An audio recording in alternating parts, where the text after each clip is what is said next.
Thank you, everyone else, for joining us today and taking some time out of your day to go over the industrial segment and how we're doing. Myself and Abhi here today, who has found every single one of these deals that we've purchased over the past year, really. And Abhi's really responsible for all of our pipeline that's coming in on the new stuff. So we have, we currently own 4 of these things, but we have 7 properties that we're under contract with between Columbia, Flex, and Dawson. Yep. So we've got a good amount of assets that we're acquiring. And so we want to, touch base on questions we have today and then see how that impacts stuff going forward. So we can kick things off. Everyone, we did all of our distributions again on the 20th of this month. So that's our consistency going forward, is hitting the 20th for all distributions each quarter. So let's kick it off and see what kind of questions we have to come in out of the gates here. Okay, well, we've got a couple for you so far. So in your quarterly reporting, you mentioned that leasing velocity has been strong. Is this a specific tenant, and who are they? So not necessarily a specific tenant.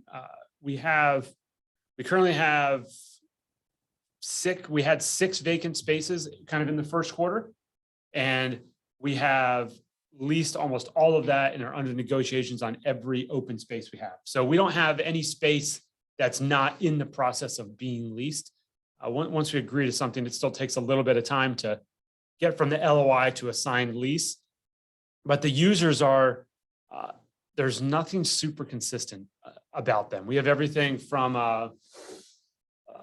Coke Industries, which obviously is a massive privately held company, and it's a small division within them that's leasing some industrial space. We have really just industrial users, but not like a specific, hey, everybody is a chemical company or something like that. Yeah.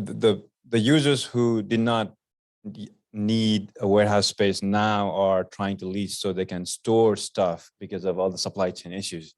So we have new, tenants in the market. I had an SVAC guy, my friend, who did all of my rental homes. He was a one person shop, never needed a warehouse. Now, because of lack of inventory, he's like, hey, I need to store 10 units at a time. So he's like, can you find me a warehouse space? Maybe not. Yeah. Yeah. It's hard. Yeah. It's going to be hard at a price point that works. That's why, there's a wide variety of users, but they're all using it truly for industrial and warehousing space. They are not taking the space and converting it into office or anything else. They're using it as big open floor plans, high ceilings, using the loading doors, all that stuff. Yep. Okay, our next question. Your pricing guidance on acquisition price per foot is increasing. Do you see that continuing? Well, what do you think? Well, yes, we are willing to pay more if it's a good deal. But then we have a new deal in South Columbia, which is the cheapest one that we have ever purchased, right? It depends on where we are buying. If it's Atlanta MSA, yeah, we are willing to pay more because that's how the market is trending. But then I'm looking at secondary and tertiary market where we're still paying less than what we would pay in Atlanta. Yeah. And I think there's a lot of difference in the quality of assets as well. There's a wide variety of what these things look like. We're trying to predominantly buy things that have brick walls. Yeah. Right. So we want to see brick walls. We want to see plenty of room to turn around and park, and we want to see loading high dock doors or the shallow bay doors. But we're trying to shy away from aluminum buildings and metal construction or slide doors, or kind of those assets obviously trade for less. So we're looking at an asset that should have some positive price increases to it. But also, when we see prices rise, that means the assets we own are also doing pretty well. Correct. Abhi, you touched on opportunity areas. So where are you seeing the best opportunities now? Best opportunities. Bigger cities like Charlotte, Raleigh, even Greenville, Atlanta, there is so much competition here.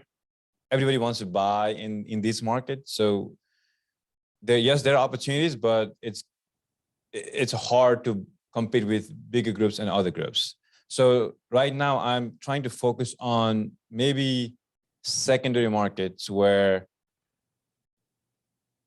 it's not as much competition as Atlanta, but then the rents are equally trending higher every year. So the price to rent ratio is way better in those markets.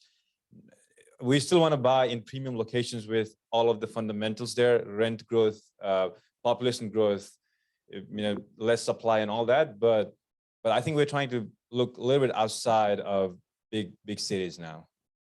And that ties a lot into what our strategy has been in real estate in general over the past 15 years. So we've, started in Atlanta and we've worked our way up 85 and 75 as the main corridors that we have traffic and movement going along in. So really any city along that way, in both directions, we'd be excited to own something in. And you see that in a lot of our assets we own, even outside of the industrial space. It's literally every little stop along 85 and 75, all the way up to Raleigh, and then up to Chattanooga on the west side. We own something in some asset class along the way, whether that's a mobile home or a medical facility or an industrial asset. Let's move on to occupancy rates. So how are our current occupancy rates now? Are really the same as when we bought it. So when we bought all these 4 deals, we bought them and we had 6. The only vacancies we had were the 6 vacant suites. And we have all of those we have 2 of those that are fully done, signed and leased. And we have 4 that are in the negotiation phase. So those are not 100% final, but for the most part, we don't have anything else left that we can actively lease. We're just finishing out signing our leases and going through the concession process on like what repairs are we making versus they making on lease. So right now we don't have anything that's available to lease, which is good and bad, right? When we have availability to lease, we get excited. We can capture the current market rates that are there, but we have a lot of stuff that's newer leases and we have no vacant space. So hopefully as we are able to find some new opportunities, they can come with some vacant space so we can lease those and get the current market rents, which are significantly higher now than they were just 2 years ago. And the leases we're signing are 5 to 7 year leases with one of them has a 4% escalation. So we're seeing pretty solid escalations. Prior to this year, we hadn't seen anything that was a 4% escalation going out 7 years. That's a good run on it. So we're excited about those leases and it puts us in a good position. Nice. Our last question is on construction type. So what are the key factors to a good flex space that you're looking at? What are you looking at here? When we think about what's a good flex space, there's lots of factors that go into it. Yeah, I mean, before looking at the building, I look at if there's enough parking, because flex space is unlike warehouses. There'll be some office aspects, so there will be employees in there. So we need good parking outside. And also, is there enough, back depth, so for the trucks to, back into the dock high and drive indoors. And the building itself, we like good ceilings. It doesn't have to be 34, 38 feet, good 18 and above, if possible. It doesn't have to be sprinkled, but I always look for sprinkles, just in case, we will have to do that in the future. It's a good thing to have. Exactly.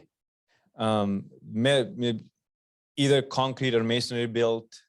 We try to shy away from metal built. We will buy a metal built if it's a good deal and we can, It's not going to command the highest price and it's not going to command the highest rents. Correct. But as an industrial deal, if it's functional and works for the tenants that need to be there, we'd still look at those. Correct. And good space inside. If it's air conditioned inside, it demands higher rent.